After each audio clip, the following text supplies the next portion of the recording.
Richard Dawson didn't fire James Walker for incompetence. He fired him for being black. Left with nothing, James fought to rebuild his life. Years later, the man who destroyed him came begging for help. What happened next shocked everyone. But let's start from the beginning. The tension in the Harrison and Coben office was thick, suffocating. James Walker sat across from Richard Dawson, his pulse steady, but his body tight with restrained anger. The words coming out of Dawson's mouth were nothing new, just another carefully packaged lie, wrapped in corporate politeness. Too aggressive. The phrase echoed in James's head, hollow and absurd. He had led some of the most successful campaigns in the company's history, secured high-profile clients, and redefined their market strategies. His results spoke louder than any complaint, and yet here he was, being dismissed under the guise of professionalism. Dawson's expression remained unreadable, his fingers steepled together in mock concern. "It's just business, James." James studied the man who had tolerated, but never respected him. Dawson had built his career on taking credit for others' work, on subtle exclusion, on enforcing an unspoken rule. People like James could work hard, but they would never belong. His knuckles tightened. He had seen it coming. The sudden shift in tone during meetings, the way his ideas were praised but later attributed to others, the lack of recognition despite undeniable success. It had all led to this moment. "We need someone who aligns better with our company's vision." James exhaled slowly. He could call it out for what it was. He could fight. But looking into Dawson's eyes, he saw the certainty of a man who had already won. A man who believed that power was permanent, that decisions like this would never come back to haunt him. James stood, adjusting his suit. There would be no begging, no pleading. That wasn't who he was. "I see," he said simply, locking eyes with Dawson for a long, measured beat. Then he turned and walked out. Let them think they had won. For now. The days after James Walker's termination blurred into a cycle of frustration and silence. His inbox was flooded, not with job offers, but with rejection emails, the same sterile responses cloaked in empty politeness. "We regret to inform you." He had heard it too many times. No matter how polished his resume was, no matter how much experience he had, opportunities seemed to evaporate the moment he stepped into an interview. He could see it in their faces, the hesitation, the forced neutrality. They had already made their decision before he even spoke. The weight of it all pressed down on him. Late at night, he sat in front of his laptop, staring at his resume, tweaking words, adjusting formatting, as if the right font could change the system itself. His fingers hovered over the keyboard before he shut the screen. Was I really the problem? The thought gnawed at him, the doubt creeping in like a slow poison. He replayed every meeting, every interaction, searching for something, anything that might justify what had happened. But deep down, he already knew. This had never been about performance. It had been about perception. And for someone like him, perception was a battlefield where the rules were written by those who never had to fight. The silence of his apartment was suddenly broken by the vibration of his phone, an unknown number. He almost ignored it, but swiped to answer. "James, it's Michael Reed." A name from the past, a colleague who had seen his talent firsthand. "I've got an offer you won't want to refuse. How about we build something bigger?" James sat up, his pulse quickening.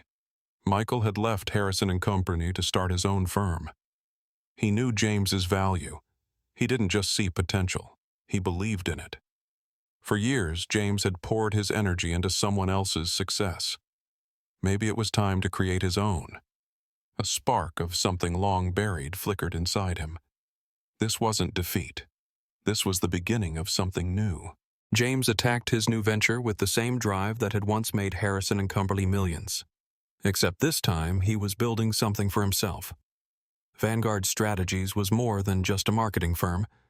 It was a statement, a direct challenge to an industry still clinging to outdated methods and an exclusive inner circle. James and Michael didn't just push boundaries. They shattered them. They built a team of the best and brightest, hiring those who had been overlooked, underestimated, or dismissed, just as James had been. Their campaigns weren't safe. They were bold, unapologetic, and tapped into the pulse of a changing world. Within months, their name was circulating in high-profile boardrooms. Within 2 years, they weren't just competing with the industry giants. They were winning. Major corporations that had once brushed James aside were now reaching out, eager for the kind of insight Vanguard Strategies provided.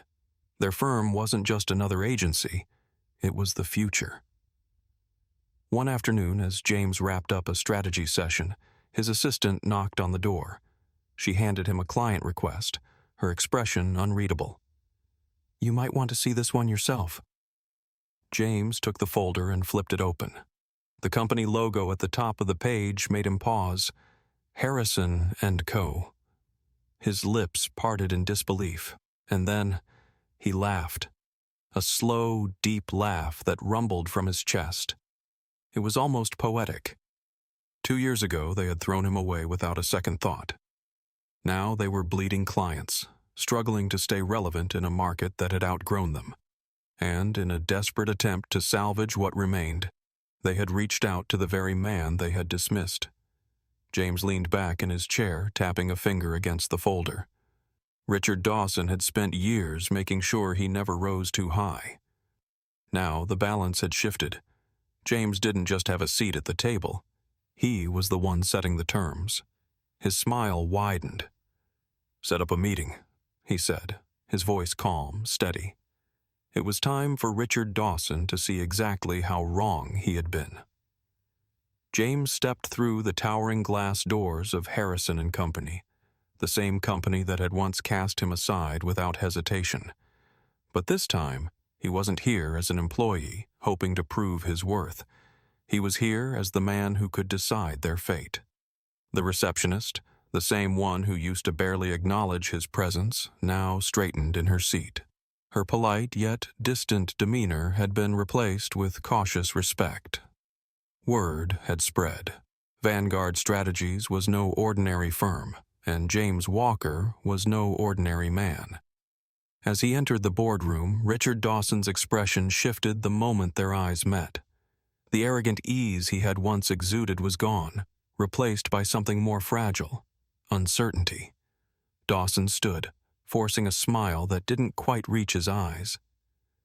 "James, it's been a while." James took his time, letting the moment stretch. He could see the tightness in Dawson's posture, the way his fingers twitched slightly at his sides. "Yes, it has," James replied smoothly, extending his hand. The handshake was firm, controlled. Dawson's grip faltered just slightly. Dawson cleared his throat, regaining what little composure he could muster. "We were hoping to discuss a potential partnership. We've been facing some challenges." Challenges. James nearly laughed at the choice of words. Harrison & Company wasn't just facing challenges. They were drowning in them.